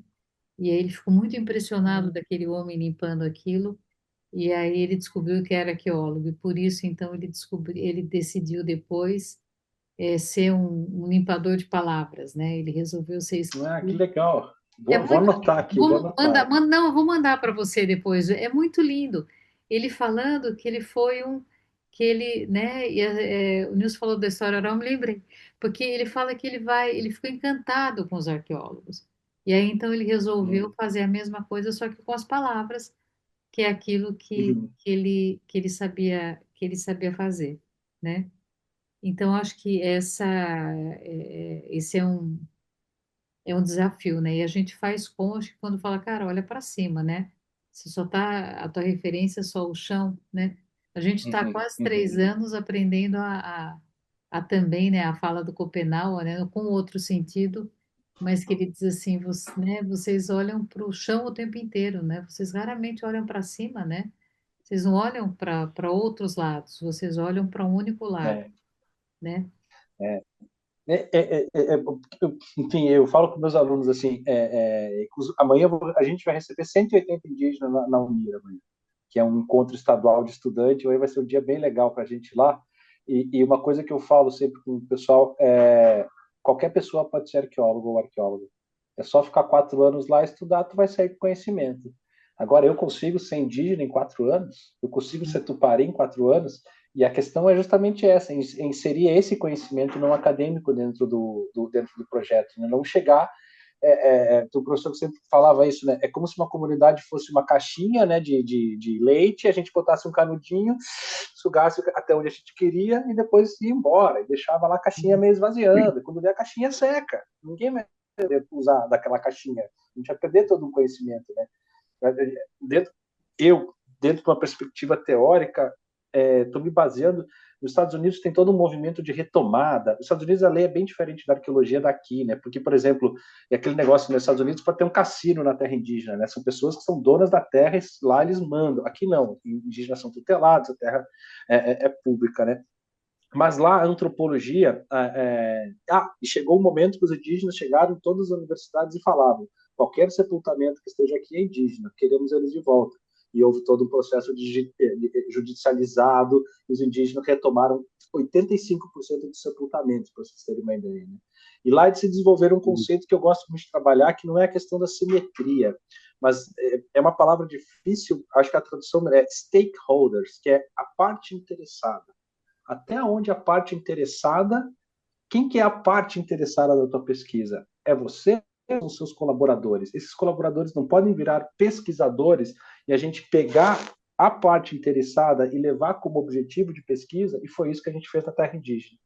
A gente está encontrando o sítio, está registrando o sítio, está fazendo história, mas a gente vai conseguir, se tudo der certo, registrar não só os sítios arqueológicos antigos, mas os lugares de memória. Então, quando a gente estava andando, normalmente quando a gente estava andando entre um ponto e outro para verificar essas leituras LiDARs que foram feitas lá também, passava por algum lugar, as pessoas às vezes falavam: aqui morou não sei quem. E daí a gente parava, gravava, ficava conversando, às vezes nem ia até o ponto arqueológico, voltava em outro dia, levava outras pessoas. Então, a gente começou a levar como objetivo o que a parte interessada quer, e não só o que a gente quer. Então, a gente começa com isso, é difícil, né, simetria, né? Mas acho que a balança ela começa a melhorar um pouco.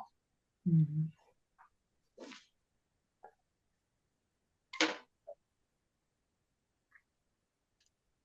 Gente, palavra na roda aí.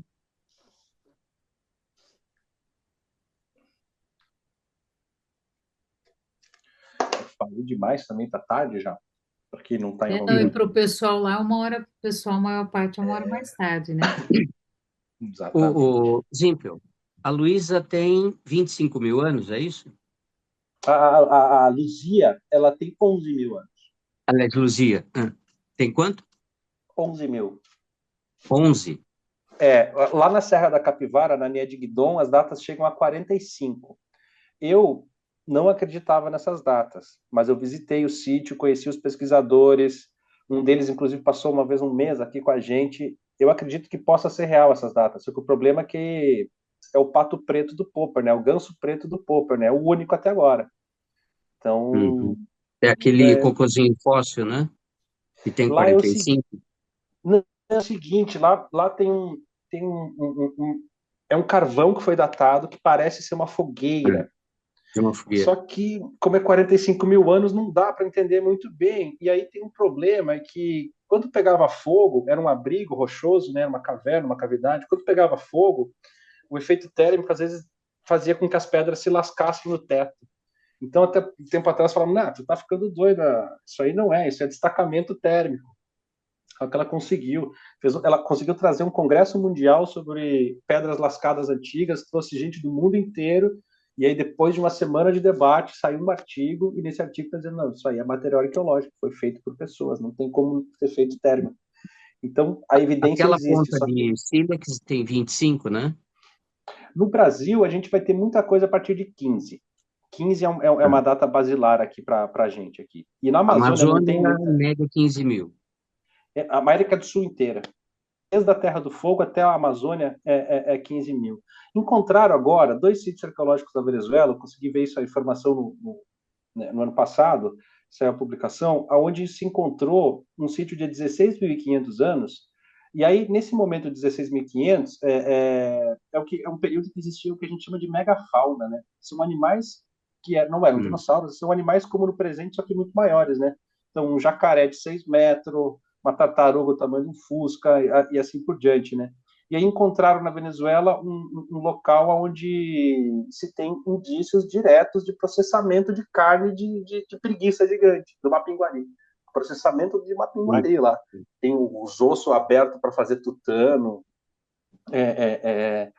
E aí foi engraçado, porque eu vi esse trabalho no congresso, eu estava do lado do Jaime Waiwai, que é esse arqueólogo indígena que eu falei para vocês, e aí, enquanto ele estava falando, eu ficava perguntando: e aí, carne disso é bom, né? Porque carne de preguiça é boa? Nunca comi. Ele falou: carne é meio ruim, mas bom é tutano. Deu 2 slides e apareceu os ossos quebrados para comer tutano da preguiça gigante. Aí ele falou: esse devia ser bom, esse negócio. Então foi muito Ele falou para mim, 2 segundos depois estava lá o arqueólogo falando, aqui tem um osso aberto para pegar tutano, que ele está dando gelo do tutano. Mas só de curiosidade. Jaime. Muito bom. E, bom, mas assim também, gente, quem tiver em Porto Velho, quiser lá conhecer o departamento, o Nilson já foi lá, qualquer coisa me avisem lá, marca uma hora, prazer receber quem quiser conhecer lá, nós temos uma pequena exposição e, e participar também, quem quiser participar de determinada maneira relacionada a essas pesquisas, eu gosto muito de abrir, porque só arqueologia não resolve nada. Acho que cada vez mais a gente tem que estar trabalhando, tem que estar juntando aí, né? Fazendo cruzamentos, né? As encruzilhadas de conhecimento, né? Falando da psicologia, né?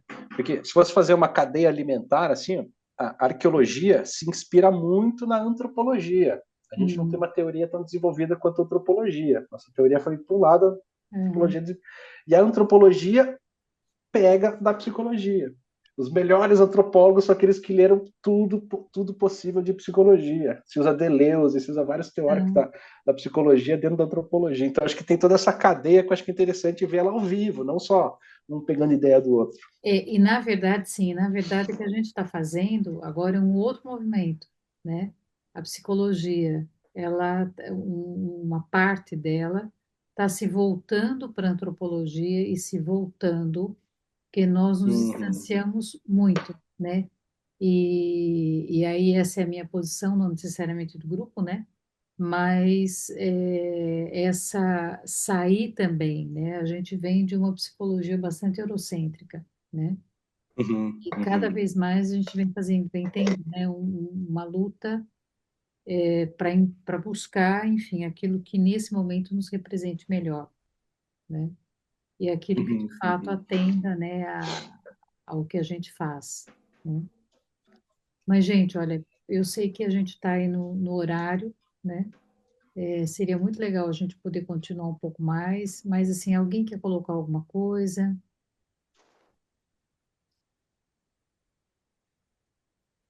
Né? Bom, eu vou falar com o Nilson depois para ver como é que eu entro nesse grupo aí para estudar também com você. Só que só depois de agosto eu posso. Olha, depois então a gente com certeza passa as informações e acho que vai ser muito bom. Mas, né, do mesmo jeito que a gente abriu, então eu vou oferecer para a gente poder descansar e depois eu passo a palavra para o Nilson. Eu vou ler só um pedacinho, só para você, assim, dormir incomodado, assim, curioso, assim, para eu não dormir. Mas olha só o que o Manuel de Barros escreve. Eu tinha vontade de fazer como os dois homens que vi sentados na terra escovando o osso. No começo, achei que aqueles homens não batiam bem, porque ficavam sentados na terra o dia inteiro escovando o osso. Depois, aprendi que aqueles homens eram arqueólogos e que eles faziam o serviço de escovar ossos por amor. E eles queriam encontrar nos ossos vestígios de antigas civilizações que estariam enterrados por séculos naquele chão. Logo, pensei de escovar palavras. E o resto, depois, a gente manda para você poder ler. Tá lindo. O texto Obrigado. é lindo o texto, né? Nilson, quer falar alguma coisa? Não, acho que só isso mesmo. Tá Só bom. isso por hora mesmo. Foi muito boa a conversa. Muito bom, Zimpio. Super obrigada. Eu queria só Valeu. agradecer, Zimpel, Nilson. Que trabalho lindo, vocês estão de parabéns, viu? Muito bonito. Valeu. Continuem. Obrigado pela escuta também, gente. Obrigado mesmo.